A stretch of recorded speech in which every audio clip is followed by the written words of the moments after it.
El tubo de rayos X es el lugar en donde se generan los rayos X en base a un procedimiento mediante el cual se aceleran unos electrones en primer lugar para después frenarlo bruscamente. De esta forma se obtienen los fotones que constituyen la radiación ionizante utilizada en los radioestudios. En esta imagen pueden verse los elementos básicos que componen el tubo de rayos X. Todos los elementos descritos están en el interior de un tubo de cristal en donde se han hecho el vacío para facilitar que el desplazamiento de los electrones sea lo más rectilíneo posible. El haz utilizado de rayos X sale en la dirección mostrada en la figura, atravesando una región del tubo en la que el espectro del vidrio es menor que el resto, en la denominada ventana de rayos X.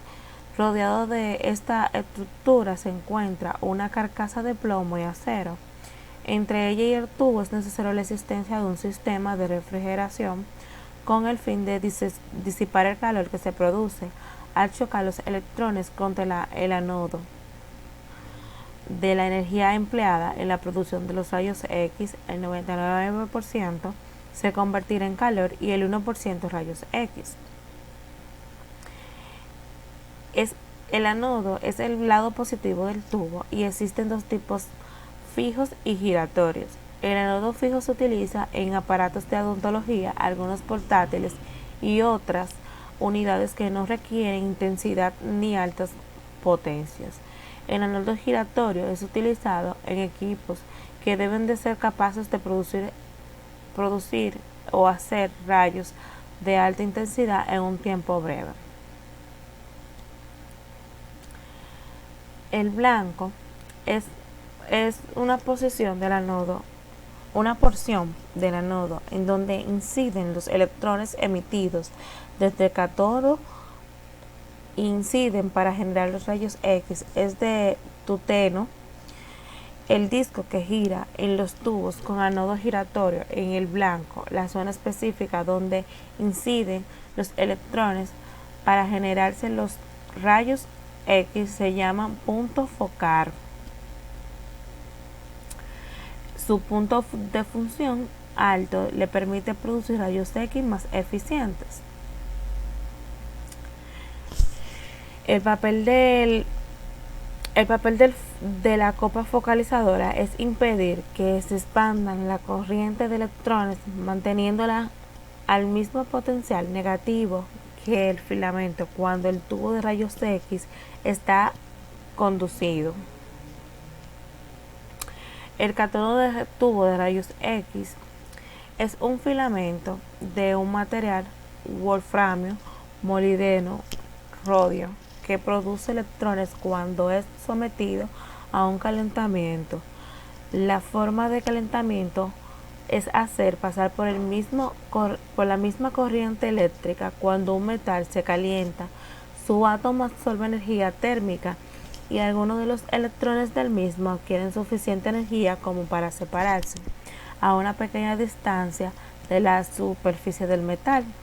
Este escape es lo que se conoce como emisión termoiónica.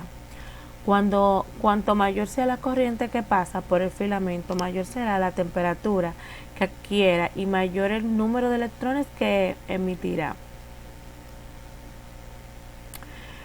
El anodo es el material blanco contra el que chocan los electrones para producir rayos X, normalmente del wolframio. Se llama marcha focal el área del anodo en la que se impactan los electrones procedentes del cátodo.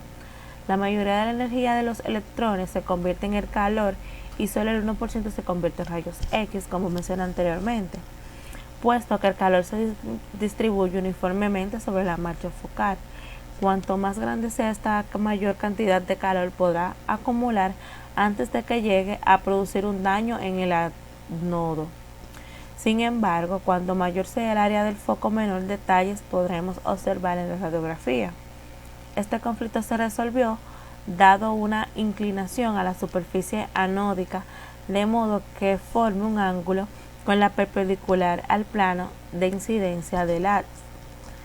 Este ángulo difiere de unos tubos a otros, puede variar de 6 a 20 grados debido a esta angulación cuando la superficie inclinada de la marcha focal de vista desde la dirección en la cual los rayos emergen del tubo de rayos X, la superficie parece menor, o dicho de otro modo, el tamaño del foco efectivo o aparente es considerablemente menor que el del foco real. Cuanto menor sea el ángulo del ánodo, menor será el tamaño del foco aparente. Algunos tubos modernos utilizan un ángulo anódico de solo 6 grados. El empleo de ángulos tan pequeños permiten aumentar el área sometida al impacto de los electrones y por tanto el área disponible para la disipación del calor, manteniendo un tamaño de foco aparente muy pequeño. Sin embargo, a efecto práctico, hay un límite por debajo del cual nos conviene disminuir más el ángulo del ánodo, que viene dictado por el efecto talón, del cual se hablará más adelante. Para radiografías de diagnóstico general realizadas a distancia, foco receptor de imágenes de alrededor de 1 metro, el ángulo anódico no suele ser inferior a 15 grados. Como vemos esta imagen, esto explica un poco el foco que anteriormente le estuve hablando. Muchas gracias por prestar atención a la participación.